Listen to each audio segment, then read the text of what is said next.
Why did I receive a letter from my late mother-in-law? I was shocked as I looked at the envelope that had just arrived in my home mailbox. The letter was from my mother-in-law, who we had just buried yesterday. She had always been very kind to me since I married her son, and I loved her a lot. We often went out to eat, enjoyed shopping trips, and became close like friends, despite being different ages. Her sudden death left me heartbroken, and even after her funeral, I was still struggling to accept that she was gone.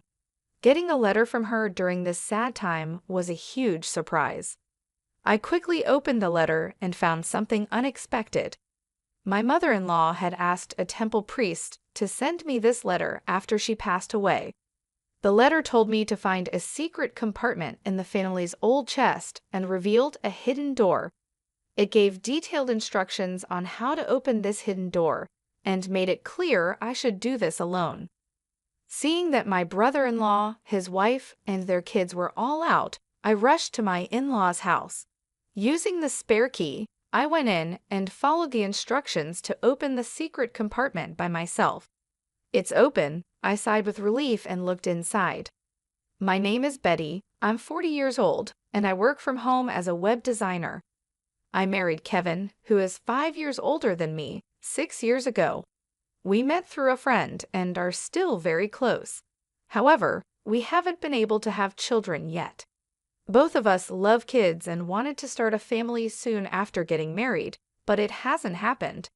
I used to feel very sad about this, but there was always someone who was kind to me despite it all, my mother-in-law. Betty, don't worry so much. There's no need to rush," she would say. "Hey, how about we go to the new waffle place near the station for a change?" My mother-in-law always encouraged me and spoke comforting words. She was bright, kind, and caring, and I loved her deeply. She often helped me, and over time, I worried less about not having children. Though I still want children, I've decided not to go for intensive infertility treatments, but to let things happen naturally. Since my husband Kevin often travels for work, my mother-in-law and I usually go out to eat or shop together when he's away. We've grown close, just like friends, despite our age difference. She lives nearby with my brother-in-law's family, who have 4 children. Although she gets along well with them, my brother-in-law and his wife often insult my husband and me for not having children. "Betty, you haven't had any children yet. We have 4 lovely kids here. Being childless is unfilial. Cut ties with your mother-in-law soon," Lisa, my brother-in-law's wife, would say smugly, and my brother-in-law Brian would agree, saying, "Lisa's right." Well, Kevin has never been impressive anyway. Even if you had kids, they wouldn't amount to much. Initially, my husband and I would respond to such cruel remarks from my brother-in-law's family. However, since they never listened, we gradually stopped reacting and tried to avoid them as much as possible. They treat us disrespectfully but act very nicely in front of my mother-in-law. We haven't told her about their behavior to avoid causing her worry. One holiday, my husband, my mother-in-law, and I planned to go out for a meal together. When we arrived at my parents-in-law's house, she wasn't waiting outside as usual. "Is she not ready yet?" I wondered aloud. "She should be coming out soon," my husband replied. We didn't think much of it and waited. However, as time passed 10 minutes, then 15, she still didn't appear or answer her phone. I wondered what was going on with your mom. I started feeling uneasy and increasingly anxious. We rang the doorbell of my parents-in-law's house, but there was no response. We decided to use the spare key to enter. "Hey, Mom," my husband called out as he took off his shoes at the entrance, but still, there was no reply from inside. With a bad feeling, we quickly searched for my mother-in-law, and then we found her collapsed in her bedroom. "Oh my God!" I exclaimed as I rushed to her side, and my husband immediately called for an ambulance. It seemed that my brother-in-law's family was out because no one else was at the house besides my mother-in-law. The ambulance arrived in about 15 minutes, and she was swiftly taken to the hospital, but unfortunately, she passed away there. It was a stroke. My husband and I were heartbroken by the sudden loss, and we cried a lot. Despite our grief, we knew there were many things to do, like preparing for her funeral. The funeral was to be a family affair, and my brother-in-law took on the role of the chief mourner. To honor my mother-in-law, my husband and I worked together with him on the preparations. However, even during the planning with relatives and discussions with the funeral home, my brother-in-law seemed reluctant and showed no signs of grief. He did his duties at the wake and funeral, but often he would call my husband over after talking briefly with relatives, and then abruptly leave, which offended them. During the post-funeral gathering with relatives, my brother-in-law was the first to sit down and refused to get up even when my husband urged him to greet the guests. He just sat there drinking his beer, and his wife did the same. So my husband and I went around, thanking the relatives for coming and sharing memories of my mother-in-law. Seeing his parents just eating and drinking seemed to set a negative tone for the gathering. My brother-in-law's 4 children were busy playing games, laughing loudly and playfully nudging each other, creating a mood that didn't seem right for after a funeral. None of my brother-in-law's family seemed sad about my mother-in-law's death. The other relatives noticed this and didn't try to talk to my brother-in-law and his wife. They just said goodbye and shared memories with my husband and me. Despite the obvious change in the relatives' attitudes, my brother-in-law's family didn't seem to care. They kept ordering more beer, talked about inheritances, and planned trips, even though we were supposed to be mourning. It was disrespectful, considering how much my mother-in-law had done for them while she was alive. I couldn't help but look at them with disapproval. The next day, my husband left early for some errands, and I was at home planning to check the mailbox for the newspaper. That's when I noticed a letter. Wondering who it could be from, I saw it was addressed to me. To my surprise, it was from my mother-in-law. Opening the letter in the living room, I found something unexpected. The letter said that my mother-in-law had arranged with a temple priest to send it after she passed away.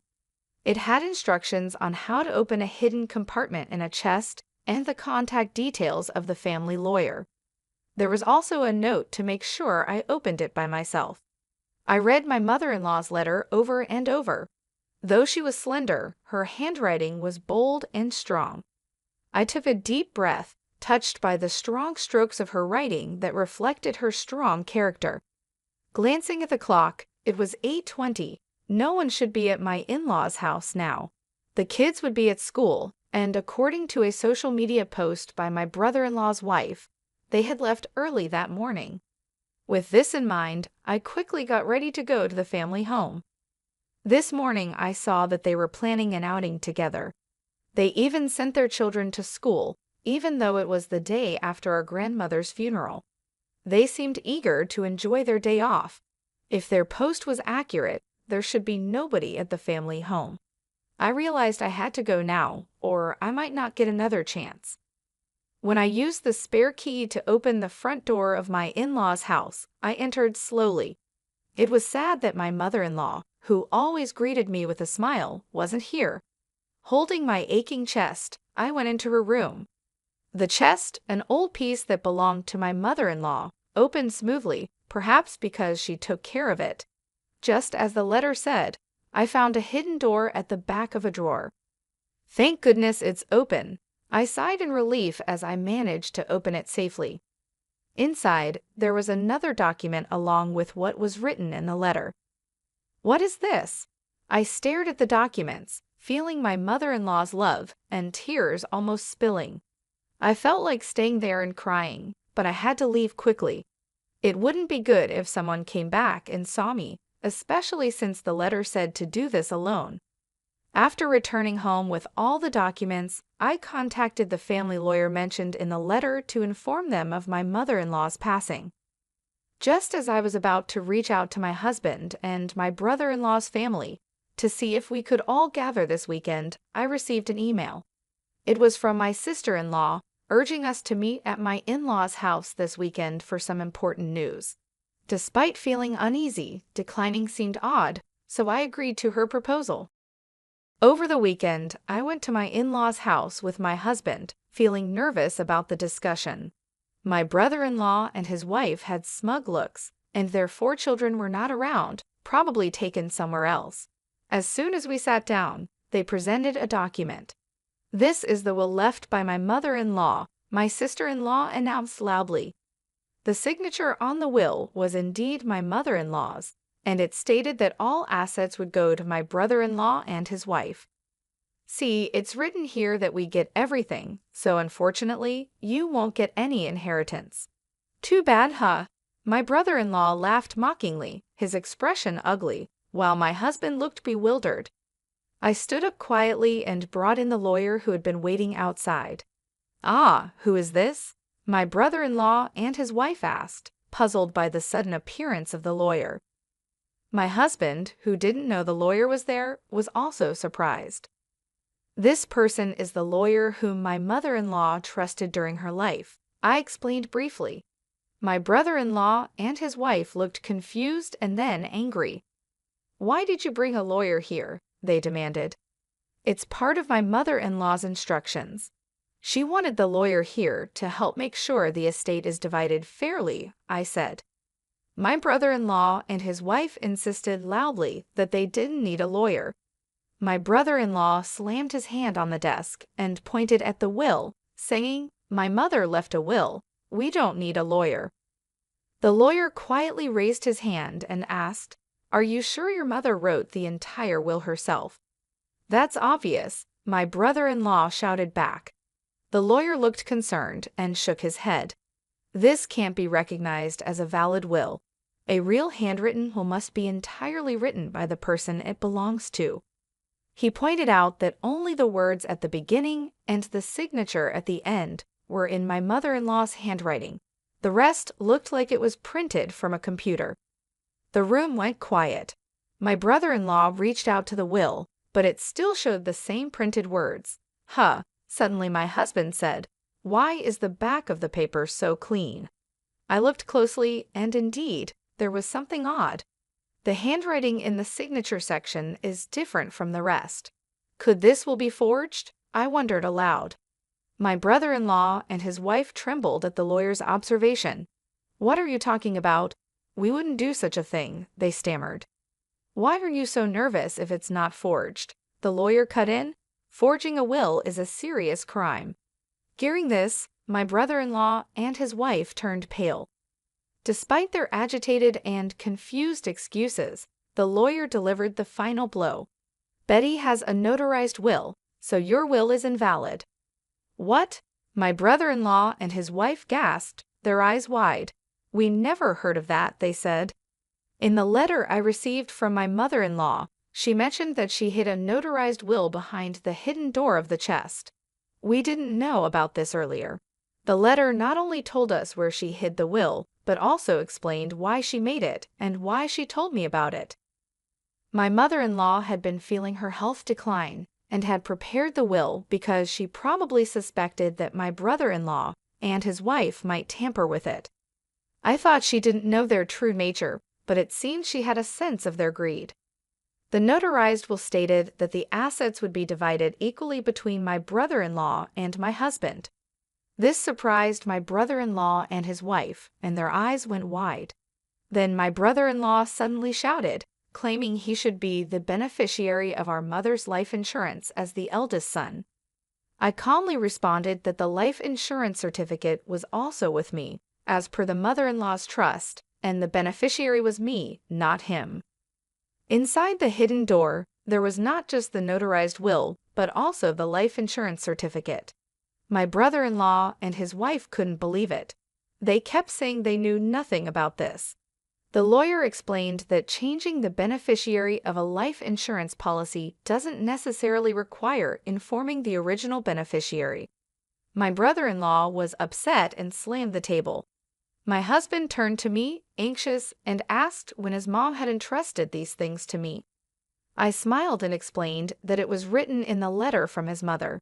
She had wanted to tell him too, but she was worried that if both of us knew, his brother and sister-in-law might become suspicious, so she trusted only me with the information.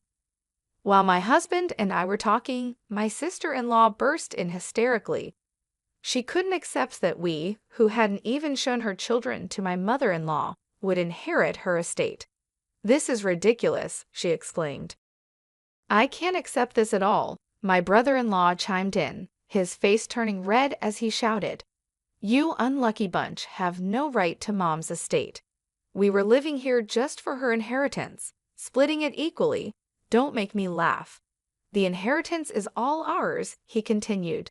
My sister-in-law joined in, shouting and adding to his selfish claims. "We have 4 children. As compensation for you not showing my mother-in-law any grandchildren, you should give all of her inheritance to our children for their future. We have shown her 4 grandchildren, so we are much more deserving than you." Despite my sister-in-law's aggressive tone, I stayed calm. "What you're saying doesn't make sense. Please calm down," I said. My calm demeanor seemed to infuriate her even more. "Your calm attitude annoys me so much. Just give us the money already. You're a useless, childless woman," she yelled and lunged at me. My husband and the lawyer stepped in, but before they could stop her, my sister-in-law punched me in the head. Ouch!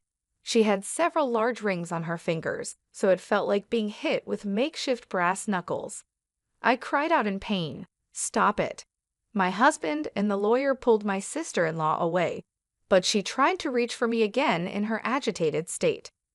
"Give us the inheritance. I deserve it all more than you do. I have 4 children," she shouted, her eyes bloodshot and her face twisted with anger.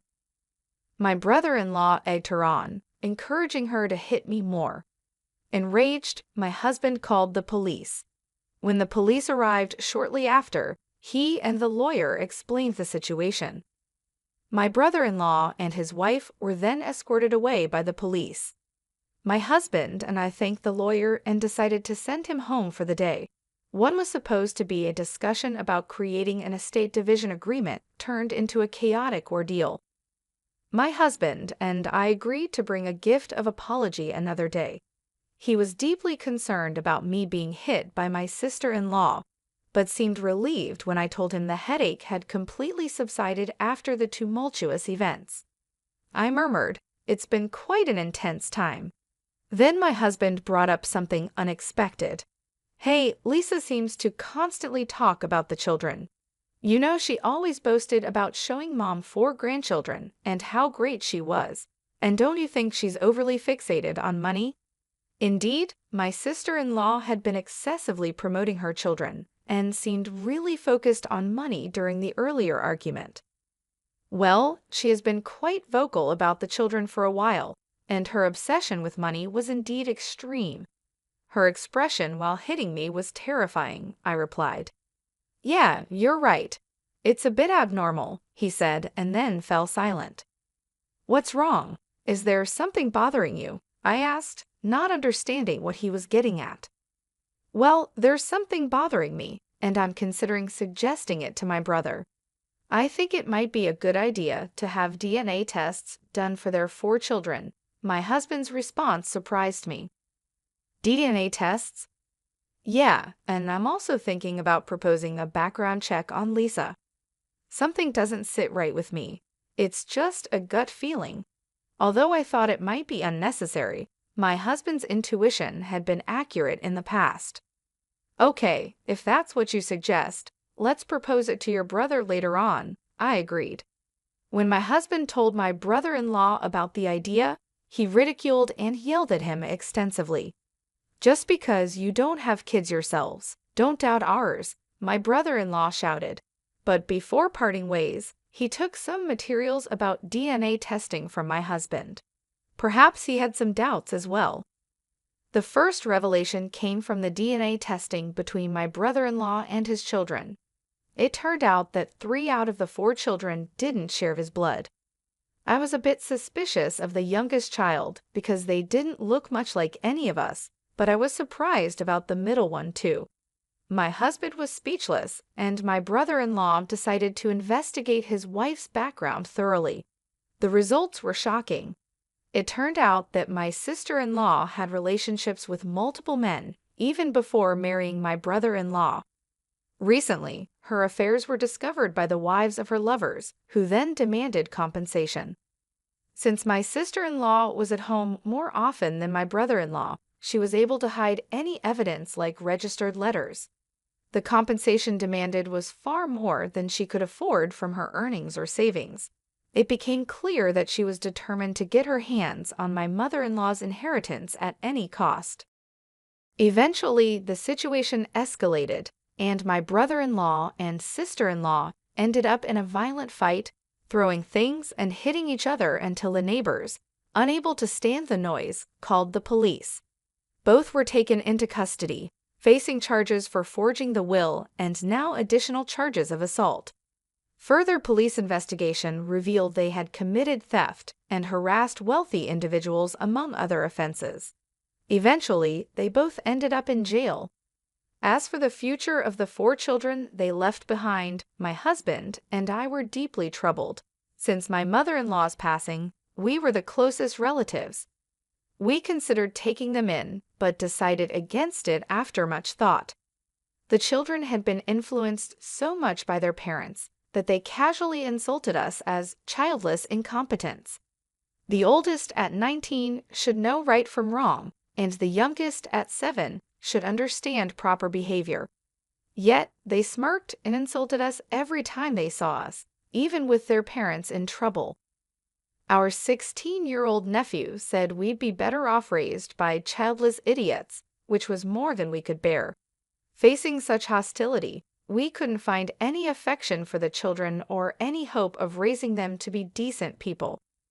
Ultimately, we contacted my sister-in-law's parents and decided to sever ties with the children.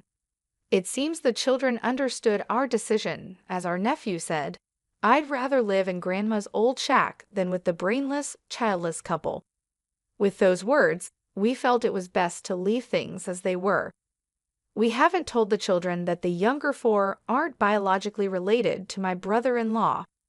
Whether we share this fact or not, we leave it to the relatives of my brother-in-law and his wife to decide.